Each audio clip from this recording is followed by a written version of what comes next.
யதார்த்தமா பைக்கை எடுத்துட்டு வீட்டை விட்டு வெளியே வந்தேங்க. வெளியே வந்து பார்க்குறப்போ லாரியா செம்மண் அள்ளிட்டு போறாங்க.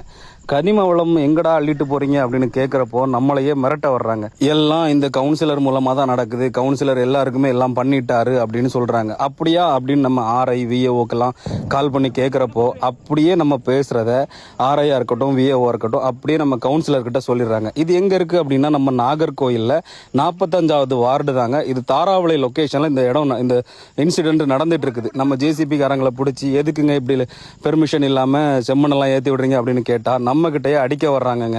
ஸோ எவ்வளவோ பஞ்சாயத்து பண்ணி பார்த்தோம், அவங்க வந்து கொள்ளையை நிப்பாட்டுற மாதிரி இல்லை. நம்ம அரசாங்கம் தாங்க தலையிட்டு இதுக்கு சரியான முடிவு கட்டணும். ரெகுலராக நடந்துட்டு தாங்க இருக்குது. கிட்டத்தட்ட 1 மாதம் இல்லை 2 மாதம் இல்லை 6 மாதத்துக்கு மேலே நம்ம வார்டு கவுன்சிலர் சதீஷ் அப்படிங்கிறவர் எக்கச்சக்க கொள்ளை அடிச்சிட்டு இருக்காருங்க. கொள்ளைன்னா கொள்ளை, பயங்கரமான கொள்ளை அடிச்சிட்டு இருக்கிறாரு. அதில் ஒன்று தாங்க இது. பார்த்தோம் அப்படின்னா ரவுடிங்களை வச்சு நம்மளை மிரட்டுறாரு, அடிக்க வர்றாரு, வீட்டில் வந்து தூக்கிடுவேண்டான்றாரு, உனக்கு எந்த சப்போர்ட்டும் பண்ண மாட்டேன்றாரு. ஸோ இந்த ஏற்கனவே எங்களுக்கு வந்து இந்த கவுன்சிலர் வந்ததுலேருந்து எந்த சப்போர்ட்டும் இல்லைங்க. எல்லாமே வந்து தலைவலி தான். இந்த தலைவேதனை எங்களுக்கு எப்போ தான் ஒழிய போகுதுன்னு தெரியல. தெரியாமல் ஓட்டை போட்டு சூஸ் பண்ணிட்டு படாத பாடுபட்டு இருக்காங்க எங்கள் மக்கள். அப்படி எங்கடா இந்த செம்மண் போகுது அப்படின்னு பார்த்தா இங்கே தாங்க ஒரு பெரிய பிளாட்டில் ஒரு 50 லோடு தட்டி குவிக்கிறாங்கங்க. குவிச்சு லெவல் பண்ணுறாங்க.